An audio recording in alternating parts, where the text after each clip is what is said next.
Hello मेरे YouTube family, कैसे आप लोग। आशा करता हूँ मेरे प्रिय साथी लोग आप लोग बहुत अच्छे होंगे, अपनी पढ़ाई बहुत अच्छे से आप लोग कर रहे होंगे। साथियों देख रहे हैं साथियों, जो आज की जो वीडियो आप लोग के लिए बहुत ही ज़्यादा इंपॉर्टेंट, बहुत ही खास है। तो जो हमारे प्रिय साथी लोग तैयारी करें आरपीएफ कांस्टेबल एंड एसआई, तो साथियों उनके लिए खास कर स्पेशल वीडियो उन्हीं के लिए बनाया जा रहा है साथियों। ठीक है, देख रहे हैं RPF constable GK practice set part number 40 से मित्र। ठीक है, सभी प्रश्नों को रट्टा मार लो, बहुत ही ज़्यादा इंपॉर्टेंट आप लोग के लिए सभी प्रश्न। ठीक है, हम लोग एक एक प्रश्न को बहुत ही बारीकी से पढ़ेंगे। अगर आप लोग को उत्तर पता रहेगा तो कमेंट में सभी बच्चे प्रश्न का उत्तर बताएंगे आप लोग। ठीक है, तो चलते हम स्टार्ट करते हैं मित्र लोग। ठीक है, आप लोग देखेंगे प्रश्न किस प्रकार से प्रश्न पूछेंगे, किस किस टॉपिक से, सब कुछ इस वीडियो में आप लोग को सब कुछ हिंट बताएंगे। बस आप लोग को पकड़ना है सब कुछ। ठीक है, तो देखेंगे हम आज जो महत्वपूर्ण प्रश्न है, जो PYQ हैं और प्रैक्टिस सेट आप लोग को देखेंगे, तो आप लोग के लिए बहुत ही ज़्यादा इंपॉर्टेंट है। चलते हम स्टार्ट करते हैं मित्र लोग। पहला प्रश्न आप लोग के लिए कौन सा। पहला प्रश्न आप लोग के लिए हमारा ICC महिला T20 विश्व कप 2024 कहाँ आयोजित किया जा रहा है। तो बताएंगे आप लोग इस प्रश्न का राइट आंसर क्या हो सकता है कि ICC महिला T20 विश्व कप 2024 कहाँ आयोजित किया जा रहा है। तो साथ में देख रहे हैं स्पोर्ट्स से प्रश्न बना हुआ है आप लोग का, यानी खेल कूद से। ठीक है, तो जो भी खेल कूद से प्रश्न बन रहे हैं इंपॉर्टेंट, उसको आप लोग अच्छे से याद कर लीजिए। ठीक है, संयुक्त अरब अमीरात है, चीन है, पाकिस्तान है, इनमें से कोई नहीं। तो बता दी इस प्रश्न का प्यारा आंसर जाता है आप लोग का संयुक्त अरब अमीरात। आप लोग का ए वाला ऑप्शन साथियों आप लोग का राइट आंसर हो जाएगा। ठीक है, ए वाला ऑप्शन। ठीक है मित्र लोग, अब हम चलेंगे अगले प्रश्न को देखेंगे। ठीक है, अगला प्रश्न हमारा कौन सा है, दूसरा प्रश्न पढ़ लेते हैं। दूसरा प्रश्न क्या है, दूसरा प्रश्न साथी लोग है, बोला है पहली पहली पूर्ण वातानुकूलित रेलगाड़ी भारत में कब चली। देख रहे हैं आप लोग का रेलवे से प्रश्न बना है, जो आप लोग के लिए बहुत ही ज़्यादा इंपॉर्टेंट है। ठीक है, वेरी वेरी IMPS आते हैं, क्योंकि रेलवे से रिलेटेड प्रश्न है तो आप लोग के एग्जाम में पूछने के 100% चांस बनते हैं। पहली पूर्ण वातानुकूलित रेलगाड़ी भारत में कब चली थी, तो बताएंगे 1956 में, 1950 में, 1965 में, इनमें से कोई नहीं। तो बता दें 1965 वाला, 1956 वाला आप लोग का राइट आंसर हो जाएगा। ठीक है, 1956 वाला।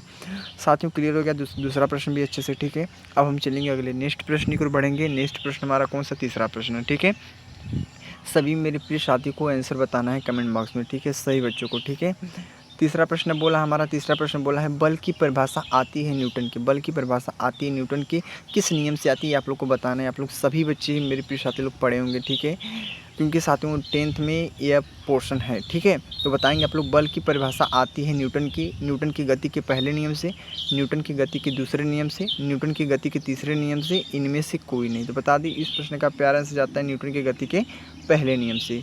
ये वाला ऑप्शन आप लोग का राइट आंसर हो जाएगा। ठीक है, न्यूटन की गति के पहले नियम से आता है। तो साथ में लोग क्लियर हो गए। अब हम चलेंगे अगले प्रश्न की ओर बढ़ेंगे।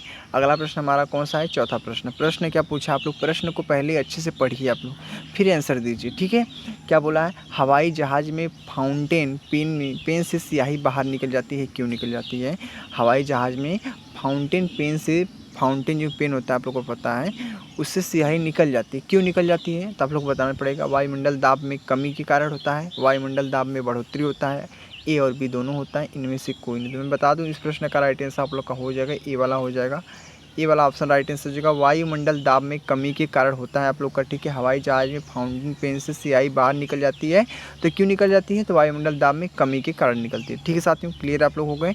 अब हम चलेंगे अगले नेक्स्ट प्रश्न की ओर। नेक्स्ट प्रश्न हमारा कौन सा है, यानी आप लोग का पांचवा प्रश्न है। पांचवा प्रश्न क्या साथी लोग बताएंगे आप लोग, पुनर्गठित मौद्रिक नीति समिति के अध्यक्ष कौन है। क्या बोला है, पुनर्गठित मौद्रिक नीति समिति के अध्यक्ष कौन है। RBI गवर्नर है, प्रधानमंत्री जी हैं, राष्ट्रपति जी हैं, इनमें से कोई नहीं है। तो मित्र लोग बताएंगे आप लोग इस प्रश्न का राइट आंसर आप लोग का हो जाएगा RBI गवर्नर, यानी आप लोग का पहला ऑप्शन इस प्रश्न का बहुत ही अच्छा प्यारा आंसर हो जाएगा। ठीक है, जो हमारे प्रिय साथी अभी तक चैनल पर नए हैं तो चैनल को जरूर सब्सक्राइब कर लें, उनके लिए महत्वपूर्ण चैनल है साथियों। ठीक है, आप लोग इस चैनल से आप लोग कोई भी वनडे एग्जाम की तैयारी बहुत ही अच्छे से कर सकते हैं। ठीक है, अब हम चलेंगे अगले नेक्स्ट प्रश्न की ओर। नेक्स्ट प्रश्न हमारा साथी लोग कौन सा है, छठवां प्रश्न। प्रश्न क्या बोला है, शताब्दी एक्सप्रेस ट्रेन की शुरुआत कब हुई थी। तो देख रहे हैं ये भी रेलवे से प्रश्न बना है, ये भी आप लोग के लिए बहुत ही ज़्यादा इंपॉर्टेंट है साथियों। ठीक है, अपने नोटबुक में नोट जरूर कर लेना सही प्रश्न को, आप लोग के लिए बहुत ही आसानी होगा। ठीक है, तो बताएंगे आप लोग शताब्दी एक्सप्रेस ट्रेन की शुरुआत कब हुई थी। तो 1992 में हुआ था, 1952 में हुआ था, 1988 में हुआ था, 1985 में हुआ था, इनमें से कोई नहीं है। तो बता दें इस प्रश्न का राइट आंसर आप लोग का 1988 वाला हो जाएगा, यानी आप लोग को जो दिख रहा है बी वाला ऑप्शन, बी वाला ऑप्शन आप लोग का राइट आंसर हो जाएगा। ठीक है, क्लियर आप लोग हो गए, 1988। तो प्रिय साथी लोग, अब हम चलेंगे अगले प्रश्न की ओर बढ़ेंगे। अगला प्रश्न हमारा कौन सा, आप लोग के लिए स्क्रीन बोर्ड पे पढ़ सकते हैं। 7वां प्रश्न बोला है, पदार्थ की प्रमाणिक सिद्धांत सर्वप्रथम किसने प्रस्तावित किया था। आप लोग बताना है कि पदार्थ की प्रमाणिक सिद्धांत सर्वप्रथम किसने प्रस्तावित किया है। न्यूटन ने, चार्ल्स डाल्टन ने, फंक ने, इनमें से कोई नहीं। तो प्रिय मित्र लोग बता दें, इस प्रश्न का जॉन डाल्टन हो जाएगा। क्या? John Dalton. ठीक है, तो बहुत ही फेमस नाम है इनका। ठीक है, आप लोग के लिए बहुत ज़्यादा इंपॉर्टेंट है, देखते आप लोग उत्तर बता सकते थे। ठीक है, जॉन डाल्टन। ठीक है प्रिय साथी लोग, हमारा 7 प्रश्न अच्छे से क्लियर हो गया। अब हम चलेंगे अगले नेक्स्ट प्रश्न की ओर बढ़ेंगे। आप लोग को अच्छे से समझ में आ रहा है तो आप लोग लाइक कमेंट कर देना साथियों। ठीक है, चलते हैं अगले प्रश्न की ओर। अगला प्रश्न हमारा पूछा है, किस अनुच्छेद में बच्चों के लिए निःशुल्क शिक्षा प्रावधान है। तो बताएंगे, बहुत अच्छा प्रश्न है, आप लोग को बता दें। ये पॉलिटी से प्रश्न बना है। किससे? पॉलिटी से प्रश्न बना है, जो आप लोग के लिए बहुत ज़्यादा इंपॉर्टेंट है। आप लोग के सेम देख रहे हैं, ऐसे प्रश्न आप लोग के एग्जाम में डायरेक्ट पूछ दिए जाते हैं। किस अनुच्छेद में बच्चों के लिए निःशुल्क शिक्षा का प्रावधान है। तो अनुच्छेद 51 में, अनुच्छेद 45 में, अनुच्छेद 60 में, इनमें से कोई नहीं। तो बता दें साथियों, आर्टिकल नंबर 45 वाला आप लोग का राइट आंसर हो जाएगा। ठीक है, 45 वाला। तो साथी लोग पता था आप लोग को, कितने बच्चों को पता था साथियों? मेरे प्रिय साथी लोग बताएंगे आंसर को कमेंट बॉक्स में मित्र लोग। ठीक है, अब हम चलेंगे अगले नेक्स्ट प्रश्न की ओर बढ़ेंगे। अगला नेक्स्ट प्रश्न हमारा कौन सा अगला है, आप लोग के लिए देख रहे हैं। अगला प्रश्न हमारा 9वां प्रश्न है। प्रश्न बोला है, संविधान का भाग 18 किससे संबंध है। जो संविधान का भाग यानी पॉलिटी का अनुच्छेद का भाग 18 किससे संबंध रखता है, आप लोग को बताना है। संविधान संशोधन से रखता है, आपात स्थितियों से, केंद्र शासित प्रदेशों का प्रशासन है, इनमें से कोई नहीं। तो मैं बता दूं, इस प्रश्न का राइट आंसर आप लोग का हो जाएगा आपात स्थितियां। क्या हो जाएगा? आपात स्थितियां साथियों लोग, आप लोग का राइट आंसर हो जाएगा आपात स्थितियों। ठीक है, तो क्लियर आप लोग हो गए साथियों। ठीक है, इसको आप लोग को टिक कर लेना है, बी वाला option is the right answer हो जाएगा। ठीक है, क्लियर हो गए। अब हम चलेंगे अगले प्रश्न को बढ़ेंगे। अगला प्रश्न हमारा कौन सा है, साथी लोग बताएंगे। 10वां प्रश्न बोला है, हाल ही में किस देश ने भारत के संयुक्त राष्ट्र परिषद में अस्थायी सदस्यता के लिए आवेदन का समर्थन किया है। तो बता सकते हैं साथी लोग, इस प्रश्न का प्यार आंसर किसको जाता है कि हाल ही में किस देश ने भारत के संयुक्त राष्ट्र परिषद में अस्थायी सदस्यता के लिए आवेदन का समर्थन किया है। तो नेपाल, भूटान, बांग्लादेश, इनमें से कोई नहीं। तो प्रिय मित्र लोग बता दें, इस प्रश्न का राइट आंसर आप लोग को जाता है भूटान को। किसको जाता है? भूटान को। यानी आप लोग का बी वाला ऑप्शन इस प्रश्न का बहुत ही अच्छा प्यारा आंसर हो जाएगा मित्र लोग। ठीक है, क्लियर हो गए आप लोग। अब हम चलेंगे अगले प्रश्न को देखेंगे। अगला प्रश्न हमारा कौन सा है, यानी आप लोग का नेक्स्ट प्रश्न है। अगला प्रश्न आप लोग के लिए स्क्रीन बोर्ड पे हमारा 7वां प्रश्न है। प्रश्न पढ़ेंगे, किस वर्ष में पैलेस ऑन व्हील्स ट्रेन का उद्घाटन हुआ था। तो देख रहे हैं, ये भी प्रश्न हमारा रेलवे से प्रश्न पूछा है, जो आप लोग के लिए बहुत ही ज़्यादा इंपॉर्टेंट है साथियों। ठीक है, बहुत ज़्यादा इंपॉर्टेंट है। रेलवे से प्रश्न है, किस वर्ष में पैलेस ऑन व्हील्स ट्रेन का उद्घाटन हुआ था। तो 1982 में, 1992 में, 1980 में, इनमें से कोई नहीं। तो प्रिय साथी लोग बता दें, इस प्रश्न का राइट आंसर आप लोग का 1982 वाला हो जाएगा। 1982 वाला आप लोग का हो जाएगा राइट आंसर मित्र लोग। क्लियर है, आप लोग समझ गए अच्छे से। हमारा A option is the right answer हो जाएगा। अब हम चलेंगे अगले प्यारे प्रश्न को बढ़ेंगे। अगला प्रश्न आप लोग की स्क्रीन बोर्ड पे कौन सा हमारा 12 प्रश्न है। प्रश्न क्या है साथी, पढ़ते हैं। भारतीय जीवन बीमा निगम की स्थापना किस वर्ष की गई थी।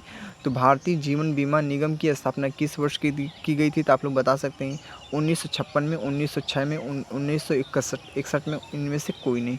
तो बता दें साथियों, 1956 वाला आप लोग को दिख रहा है option is the right answer हो जाएगा। ए वाला ऑप्शन आप लोग का प्यारा आंसर हो जाएगा मित्र। ठीक है, क्लियर हो गए आप लोग, समझ गए अच्छे से। अब हम चलेंगे अगले नेक्स्ट प्रश्न को बढ़ेंगे। नेक्स्ट प्रश्न हमारे यानी आप लोग का 13 प्रश्न है। आप लोग को 13 प्रश्न को पढ़ लेते हैं साथियों। क्या है प्रश्न पढ़ते हैं आप लोग। क्या है चुंबकीय फ्लक्स की यूनिट क्या है। तो आप लोग को पता होना चाहिए, बहुत ही ज़रूरी मित्र। ठीक है, चुंबकीय फ्लक्स की यूनिट क्या है, जो हमारे प्रिय साथी 10th में 12th में बहुत अच्छे से पढ़े होंगे साथ में। ठीक है, अपना एग्जाम अच्छे से क्वालिफाई किए होंगे तो बता सकते हैं। नॉर्मली प्रश्न है, बहुत ज़्यादा हार्ड नहीं। फिजिक्स का प्रश्न पूछा गया तो बहुत ही सिंपल है। चुंबकीय फ्लक्स की यूनिट क्या है, यानी चुंबकीय फ्लक्स का मात्रक पूछा है तो बता दें वेबर है। विद्युत फ्लक्स है, न्यूटन है, इनमें से कोई नहीं है। तो बता दें इस प्रश्न का राइट आंसर आप लोग का वेबर हो जाएगा। वेबर यानी आप लोग का ए वाला ऑप्शन इस प्रश्न का राइट आंसर हो जाएगा। ठीक है मित्र लोग, क्लियर है कितनी मेरे प्रिय साथी लोग को पता है, कमेंट में जरूर बताइए। आप लोग को मात्र 1 सेकंड का लगेगा टाइम, आप लोग को मुझे मोटिवेट करने के लिए आप लोग बता सकते हैं प्रिय साथी लोग। ठीक है, अब हम चलेंगे अगले नेक्स्ट प्रश्न को बढ़ेंगे। अगला प्रश्न यानी आप लोग का 14 प्रश्न क्या है। ठीक है, उसको भी हम बहुत अच्छे से पढ़ेंगे साथियों। ठीक है, देखें बहुत ही अच्छे प्रश्नों को हमने ऐड किया इस वीडियो में, आप लोग को बहुत ही ज़्यादा अच्छा भी लग रहा होगा साथियों। ठीक है, तो मेरे प्रिय साथी लोग सपोर्ट कीजिए, आप लोग से बस यही करना चाहूँगा साथियों। ठीक है, और वीडियो को शेयर भी कर देना, अपने प्रिय साथी सभी साथियों को शेयर कर देना, ठीक है। तो बोला है बुद्ध के जीवन से संबंधित नाटक यशोधरा के लेखक कौन है? तो क्या है, बुद्ध के जीवन से ही संबंधित नाटक यशोधरा के लेखक कौन है? तो बता सकते हैं आप लोग का लेखक से प्रश्न बन चुका है। मैथिली शरण गुप्त है, आचार्य चाणक्य है, चरक है, इनमें से कोई नहीं। तो बता दें प्रिय साथी लोग आप लोग का इस प्रश्न का प्यारा आंसर जाता है मैथिली शरण गुप्त। मैथिली शरण गुप्त को जाता है, किसको जाता है? मैथिली शरण गुप्त को जाता है। तो मित्र लोग आप लोग का राइट आंसर आप लोग का ए वाला हो जाएगा। A option is the right answer हो जाएगा, ठीक है। 14 का ए वाला मित्र लोग, ठीक है, क्लियर हो गए। अब हम चलेंगे अगले प्रश्न को देखेंगे। अगला प्रश्न हमारा कौन सा है साथी लोग को देख सकते हैं। बोला है दक्षिण अफ्रीका की मुद्रा का नाम क्या है? दक्षिण अफ्रीका की मुद्रा का नाम क्या है?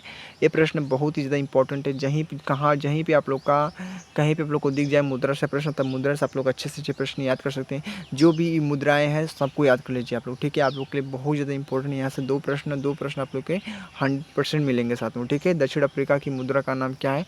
रैंड है, रूबल है, यूरो है, इनमें से कोई नहीं है। तो मैं बता दूं साथियों इस प्रश्न का राइट आंसर आप लोग का रैंड हो जाएगा, ठीक है। क्या हो जाएगा?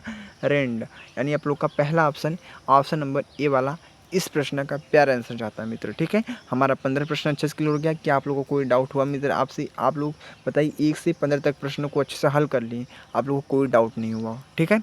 अब हम चलेंगे अगले नेक्स्ट प्रश्न को देखेंगे साथियों, ठीक है।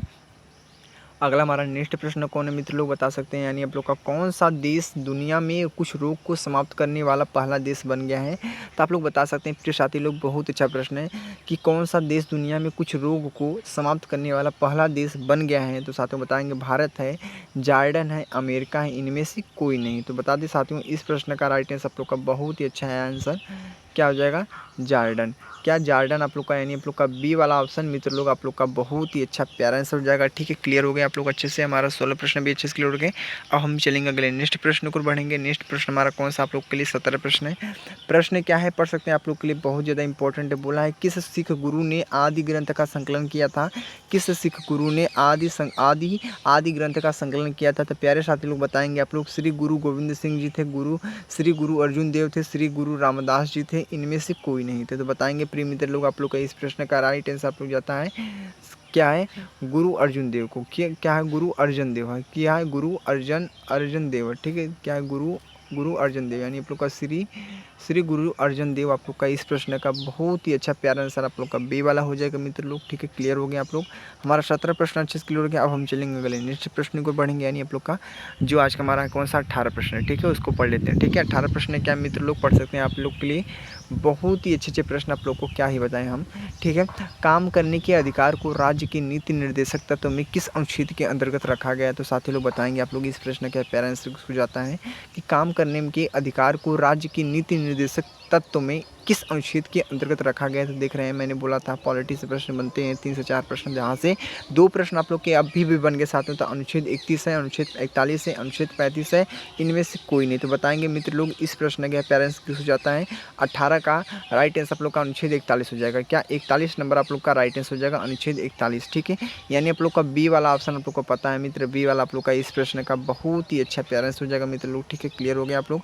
अब हम चलेंगे अगले नेक्स्ट प्रश्नों को देख लेंगे। अगला नेक्स्ट प्रश्न हमारा कौन सा है? आप लोग का 19 प्रश्न है, उसको भी पढ़ते हैं मित्र लोग, ठीक है। आप लोग के लिए कितना ज़्यादा इंपॉर्टेंट है, पढ़िए आप लोग पहले प्रश्न को बहुत ही अच्छे से आप लोग दिमाग पर अपने घुसाइए, फिर अच्छे से उत्तर बताइए, ठीक है। तो बोला प्रश्न क्या है?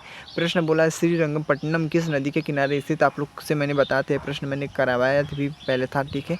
तभी तक नहीं देखे होंगे आप लोग को मैं बता दूं। तो श्रीरंगपट्टनम किस नदी के किनारे स्थित? साथ में प्रश्न बहुत बार रिपीट हुआ था, आप लोग के लिए बता दें, बहुत ही ज़्यादा इंपॉर्टेंट है। श्रीरंगपट्टनम यह जो आप लोग का नदी कहाँ किस नदी के किनारे स्थित है बता दें, नर्मदा है, कावेरी है, गंगा है, इनमें से कोई नहीं है। तो श्रीरंगपट्टनम किस नदी के किनारे स्थित है बता दूं साथियों, मैं यहाँ पे लिख दे रहा हूँ कावेरी। आप लोग का इस प्रश्न का राइट आंसर बी वाला हो जाएगा, कावेरी। आप लोग का B option is right answer हो जाएगा मित्र लोग। क्लियर हो गया आप लोग, समझ गए अच्छे से। अब हम चलेंगे अगले नेक्स्ट प्रश्नों को देखेंगे। अगला आप लोग का नेक्स्ट प्रश्न कौन सा है? 14 प्रश्न है, उसको भी हम आप लोग के बहुत ही अच्छे से देखेंगे, ठीक है। अगला नेक्स्ट प्रश्न कौन सा प्रिय साथी लोग बताएंगे। बोला है निम्नलिखित में से घूमर लोक नृत्य किस राज्य से संबंधित है? मैं बता दिया साथियों, ठीक है। निम्नलिखित में से घूमर लोक नृत्य किस राज्य से संबंधित साथियों बता दिए आप लोग का स्टैटिक जीके से प्रश्न बना हुआ है। स्टैटिक जीके से साथियों आप लोग को बता दूं, स्टैटिक जीके से यहाँ से 10 से 12 प्रश्न टोटल ही बनते हैं। 10 से 12 प्रश्न स्टैटिक जीके से बनते हैं, जो आप लोग को याद करना बहुत ही अनिवार्य है मित्र लोग, ठीक है। अगर आप लोग को सिलेक्शन चाहिए तो PYQ static GK GK GS आप लोग को बहुत इतना स्ट्रॉन्ग करना पड़ेगा साथियों, ठीक है। सबसे ज़्यादा फोकस आप लोग जीके जीएस पे करिए आप लोग, क्योंकि सिलेक्शन चाहिए तो आप लोग को जीके जीएस को अपना स्ट्रॉन्ग मजबूत करना पड़ेगा मित्र लोग, ठीक है। क्लियर हो गया, आप लोग समझ गए। देख सकते हैं इसका प्यारा से क्योंकि जाता है गुजरात, राजस्थान, पश्चिम बंगाल, इनमें से कोई नहीं। तो मैं बता दूं साथियों, इस प्रश्न का राइट आंसर आप लोग का राजस्थान हो जाएगा। क्या राजस्थान? आप लोग को दिख रहा होगा राजस्थान, आप लोग का बी वाला ऑप्शन इस प्रश्न का राइट आंसर हो जाएगा मित्र, ठीक है। क्लियर हो गए। तो देख लें साथियों, हमने इस वीडियो में पूरे 20 प्रश्नों को बहुत ही प्यारे से, बहुत ही अच्छे से मैंने बता दिया। आप लोग को कोई डाउट नहीं होना चाहिए मित्र लोग, ठीक है। आप लोग से यही करना चाहूँगा, आप लोग को बस सिलेक्शन चाहिए हो तो आप लोग को जीके जिसको स्ट्रॉन्ग कीजिए। जीके जिसमें पूरे 50 प्रश्न पूछ जाते हैं, आप लोग को पता भी है साथियों, ठीक है। तो कुछ बताने की ज़रूरत नहीं है, आप लोग को सब कुछ पता है, क्योंकि जीके जिसमें पूरे 50 प्रश्न पूछ जाते हैं, जहाँ से आप लोग को 40 प्रश्नों को करके आना है।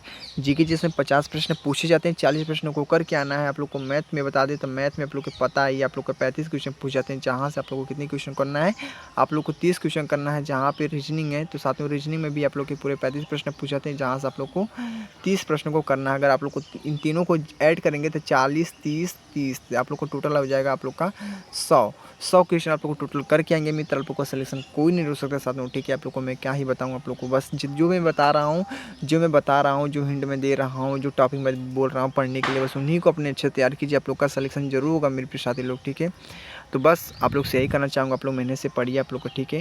तो वीडियो कैसा लगा प्रिय साथी लोग, ठीक है। कल का वीडियो नहीं अपलोड हो पाया था साथियों, ठीक है, कुछ कारण के कारण, ठीक है। तो आज वीडियो अपलोड हो गया साथियों, ठीक है। तो जाइए वीडियो को फुल वॉच कीजिए मित्र लोग, ठीक है। हम मिलेंगे नेक्स्ट वीडियो में साथियों, ठीक है। जय हिंद, जय भारत, वंदे मातरम साथियों।